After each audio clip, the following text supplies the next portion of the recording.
Sports fans, PBZ Sports. PB, we got a lot to talk about. We got a couple of game sevens to talk about, the future of the Celtics to talk about. MLB Devers playing first base or not playing first base. NFL has a couple of interesting stories. One of them coming out of Chicago we'll talk about. And then we're going to talk about our favorite golfer, the choker himself. You know who that is. We'll get to that in a minute. But let's talk about these game sevens. You got one down. No, it's in Toronto, not down there. It's in Toronto tonight, right? Game 7, Florida goes up to Toronto. What do you expect in the NHL? Yeah, it's a big game, and we'll be going out to a watch party at one of my buddy's house here tonight for that little pool party barbecue during the day. Watch the game at night. It's gonna be perfect. I'll tell you, everything is stacked up against Toronto in this game. They have they haven't won a game 7 since 2017. They're 0-5 in game sevens, right? They the Panthers, on the other hand, on the last two roads to the Cup, they've won 2 game sevens, one against Boston and last year against Edmonton, and both of those game sevens were on the road. And the Panthers also, if they go up under Paul Maurice in the playoffs, they're 26-0 when leading after any period, not just winning after 2 period. If they're winning after any period, they're 26-0. 26-0. Okay. Wow. I did not know that. Yeah. So, and you know I despise him. I know you don't like Maurice, but you know what? He fires up the troops, and yeah, he does. You know, and you have what they did last game in Toronto. They won 6-1 after being up 6-0, right? They get that goal at the end there, kind of a. So I feel good about the Panthers going up and winning this game in Toronto tonight. I really do, and I think they will. You have to. I agree. Yeah, and a Panthers-Canes Eastern Conference Final, and then an Oilers-Stars Western Conference Final. And hey, guess what? TV predicted Panthers-Oilers repeat Stanley Cup this year. It very well could happen based on how things are going. Are you at all concerned about the Hurricanes? I mean, if Florida wins this series, right, which we both think they will, as much as I want to see an original 6 win, but I like Marchand.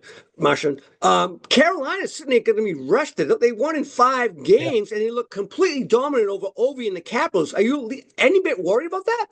Yeah, there's a legitimate reason to be concerned about something like that. I mean, look what happened to the Winnipeg Jets. They went 7 in their first series while Dallas was sitting around waiting, right? And then that game 7 went to double overtime, and the win, not to mention the curse of the President's Trophy. So they had everything going against them in Winnipeg, and they lost, and they lost to Dallas. And yeah, it would concern me going in. And Carolina's playing good hockey. I actually picked Carolina to beat the Capitals in that series. I know you took the Capitals. Yeah, you picked them. And they beat them pretty handily, right? It was 4-1. That was more dominant series of the whole NHL so far this year. Yeah. And the Canes are good. Now, let's rewind 2 years. The year that the Panthers went to the Cup against the Vegas Knights and lost 2 years ago. That Eastern Conference Final was Florida and Carolina. Yeah. And remember what the result that was? It was a sweep. Yes. Florida swept them 4 straight, So, and now you got Marchand on the team. You got other pieces on this team that are pretty good in playoff hockey. So, I don't know. I'm gonna hold off on that one until they win tonight because I don't want to be a little bit premature on it. But I'm loving the Panthers tonight, man. Okay. Let's go to the other league. The NBA, Denver plays OKC in a game 7. What do you think in that series? I mean, OKC was supposed to win this thing handily. People forget Denver only won the championship like 2 years ago, right? So they're a pretty good team. And they got a 3-time MVP Joker, right? So what do you think? Yeah, and this is interesting too, because both of us, we both picked Oklahoma City in this. You had picked Denver, but by the time we were going through our show, you actually switched it over to OKC. You talked me out of it. Now I regret it. I don't think you should regret it because I think the momentum's back on OKC's side. I know they're without Gordon, and that's not going to help their cause, especially Denver, if it's a close game. If it's a close game, you want a piece like that on the floor. But he may play. They say he may play. Oh, all right. Well, I heard this morning he was out, but okay. But we'll see. So that's going to make it more difficult for them. But you're at home. It's a game 7. You got the momentum. back in your favor. I mean, that's everything I should be saying about the Leafs too, and why the Leafs should be beating the Panthers tonight. But but the Leafs have too many other things going against them. But OKC, I mean, I picked them to be in the finals since the beginning. I think they can get there. So I'm going to take. Wait, let me take a step back. They're going to have their work cut out for them against the Timberwolves if they win tonight for sure. Shit. Oh yeah. In the Western Conference Finals. But let's just talk about tonight. I think, and they're 8.5-point favorites too. So, I mean, all the writing's on the wall for them to win. By the way, the Panthers are actually favored tonight in Toronto. If you're a betting guy, I don't know if you knew that, but they're minus 125 to win on the road. Yep. So, you know, and then here's another team, Oklahoma City, who's a pretty big favorite. 8.5 is a lot of points in the final game here. So Denver playing with an interim coach who got hired, promoted, I should say, 2 weeks before the series started, right? So, I mean, yeah, I'm going OKC.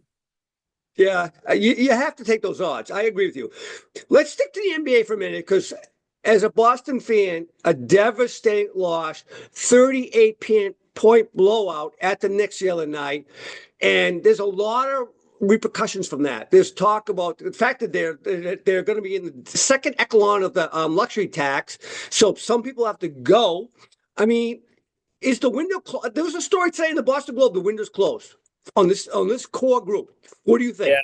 Yeah, and I think you and I had a similar conversation a couple of years ago about the Bruins, that their window is getting ready to close, and it has been slammed shut now, and they've obviously showed that they're just completely bailing and rebuilding at this point. The Celtics could follow similar suit with the way things are looking right now, like you said, with the salaries, with the the luxury tax or whatever it's.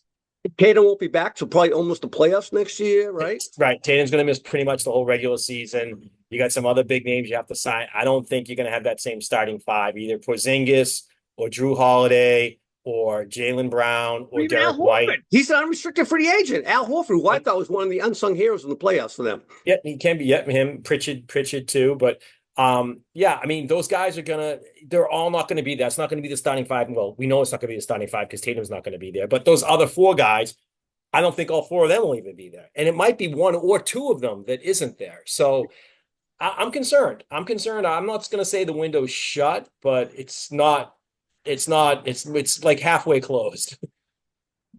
But should Mazzulla be the coach going forward? I mean, it's hard to just nix them based on what they've done the last couple of years. I mean, they had the best record, they had the second best record, they've gone deep into the playoffs, they won the championship. I'm going to say no. I say you got to keep him at this point. I don't know. You can keep him. He's not flexible in his decision making. You sometimes have to change up the game plan. He can't do that, in my opinion.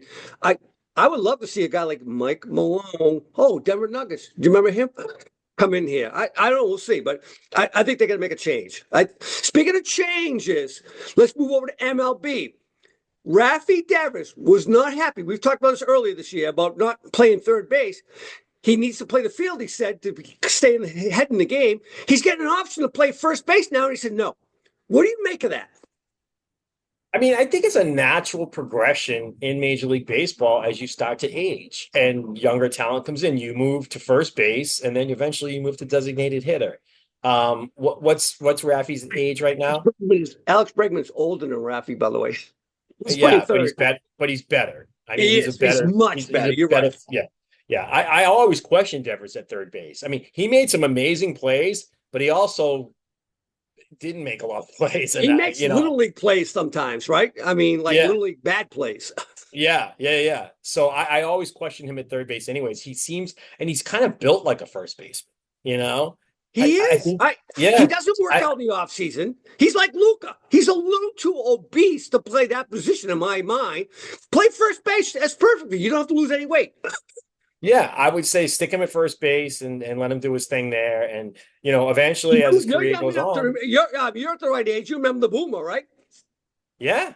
George Scott. Yeah. Absolutely. He could be well at that. Yeah. All right. By the way, can you believe the Twins have won 13 games in a row? Did either one of us have the Twins in our playoffs predictions? You know who I did have winning that division, who has the best record in all of baseball. I don't know, made a change because they lost last night. Is the Detroit Tigers. So, but you're right. That division could see all the wild cards could come out of that division. Can you imagine? No, I can't imagine. Please, hopefully, we can't be this wrong. Yeah. All right, let's go to our favorite league, the NFL. Some big stories this week. Obviously, last week we heard about Derek Carr retiring. That's a little bit of a shocker, do you think? Kind of not to me. No, Okay. I knew he had the injury. I knew he was hurt. I knew he was contemplating surgery. And I think it's a decision that he probably took when they take more time to decide what they're going to do. I think that kind of favors the retirement more and more and more and more. He's getting up there in age. He's definitely not a franchise Oh, he's guy. only 34. Yeah. Yeah, I know it's not old for a quarterback, but yeah, I don't think he was going to help that team do what they need to do and take them to the next level. Now you have Rattler. Today, who's your starter? Week one for the Well, Saints. right now, I would say it's Rattler if I had to make the decision today, only Okay. because he has experience on the field playing some games. He had a couple decent games last year. It depends what Schaff does in camp, though. If Schaff's got out in camp and he's looking great and he can win that, he's totally capable of winning that job. But I think the safe thing to do is give it to Rattler, let Schaff learn a little bit. If the Saints start 1-2, 1-3, 1-4, which they probably will, then you bring Schaff in and then see what he's got. That's how I I would really want to approach see it. Rattler. I've believed in that kid since I first saw him in Oklahoma. I think he's got a special talent. I don't know about his head, but physically he's got a special talent. I'd love to see the kid shine. We'll see what happens there. All right, the other two big stories. First of all, this one blows my freaking mind, PB. Caleb Williams tried to bypass the draft so the Bears didn't pick him. Can can that guy ever go in the locker room again? I mean, if you're a teammate, and I know it's all about the old coach and the old GM, you go, oh, I don't want to play for those guys. But if you're his teammate, can you look at him in the face and say, hey, welcome to the locker room? It's such a. You think back to having to make that decision: Caleb Williams or Jaden Daniels, one or two, right? And then you had Drake May third, right? Yes. And it's very possible that both Jaden Daniels and Drake May will have better careers than Caleb Williams. And you were not a Caleb One Williams other. fan. The guy out in Denver might have a better career than him. Bo Nix might, and you know who else might? You know who else might is friggin' Michael Penix too. Yeah. Yes. Right? Yes. He could end up being the worst quarterback in that class, not out of everybody, but out of that top echelon of quarterbacks. And you didn't like him. You weren't a fan of him at USC. And you said, be careful. And here yet the Bears take him. Oh, Overall. when he supplanted Spencer Rattler as a starter, I said bad move. Oh, bad move. And I'm still the same way. You know what? He's the next Ryan Leaf, in my opinion. That's all I'm going to say. All right. Okay. Interesting you say that. Interesting you say that. We'll see how the Bears react when they're giving him the pieces this year, right? He's got a lot of talent around him. He's got a lot of talent around him. And we'll see what they do. If they do have another bad year and they only win 5 or 6 games, let's see what they do in the first round. Because next year's quarterback class is going to be better than this year's quarterback class was kind of garbage. Yeah. So let's see what next year's quarterback class. That's a pretty good class. So a guy that came out of nowhere to start for the San Francisco 49ers. What he was he Mr. Irrelevant? I forget. Was Brock Purdy Mr. Irrelevant? he was actually Mr. Irrelevant, the last pick taken out of Iowa State in the draft that year. Yes. He now has a 5-year, $265 million contract, 181 guaranteed. PB, what do you make of that? Yeah, 53 a year, right? 181 guaranteed. I mean, this is his average is more than Patrick Mahomes. Yeah. I mean, this is from a financial standpoint, this is better than anything Brady ever did, right? Because Brady was a 6th-round, 199 pick overall, whatever, right? Got his payday eventually, but not this kind of money. And not this kind of money this early in his career, for sure. No. And Purdy has no credentials. I mean, he's won games and he's taken his team to the Super Bowl, but he hasn't won it, right? And we've talked about this numerous times over the length of this show. Brady always took less on purpose so the rest of his team could be supported. Brock Purdy, you should recognize that. You're not the best quarterback in the NFL. Don't take that much money. Let the rest of the team get paid. I mean, come on, right? If you're a team player, quarterback, you have to be the biggest team player going because you're the quarterback. Right. I'm surprised. Well, here's the other thing with that too. This is a team with I think could be a pretty small window of like 2 to 3 years because you got Kittle under contract now for 4 years, so that's good, right? That's one of his key kind of bailout receivers there, or pass catchers, I should say. You still have Ayuk, who's relatively young, right? I know they got rid of Debo, but that's okay. He doesn't want to be there either, right? Right. You still got CMC for a couple of years. Ricky Pearsall, the wide receiver out of Florida that they drafted last year, looks like he could be that next like number 2 guy on the team. And you still have Juwan Jennings, who he loves to go. He's another safety guy for him that he loves to throw to. So he's got the pieces around him, but Kittle's, like I said, 4 years. McCaffrey's only got a couple of years left in the tank for sure. I mean, he's a running back. It could be like a couple of days left. You never know. A couple of days left, right? And then Ayuk, even though I think he's like 27, maybe 20, I think he's 27. But he just doesn't seem to stay on the field. So he's probably a couple injuries away from getting displaced as like, a receiver. So that window is, and by the way, Trent Williams is coming back off of injury. So that's a huge plus for him. Yeah.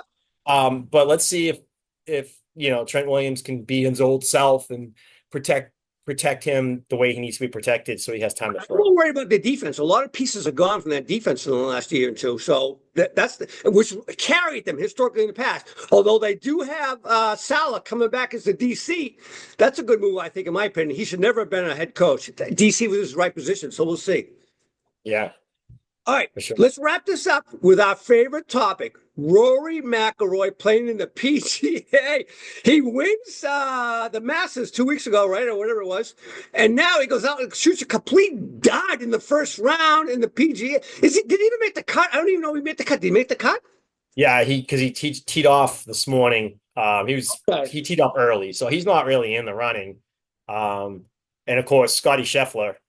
I mean, number 1 golfer in the world. He's ripping up through these middle rounds here, and he's going in as the leader today. I don't see him collapsing at all. I think he wins. I think it'll be his first PGA. I know he's a couple green jackets. It's his first PGA. He's got 2 Masters. He hasn't won the PGA yet. Anyway, Bryson Biceps was leading for a while yesterday. I remember putting on the TV. I go, DeChambeau, because he was way back after day 1, and all of a sudden I'm looking at the leaderboard.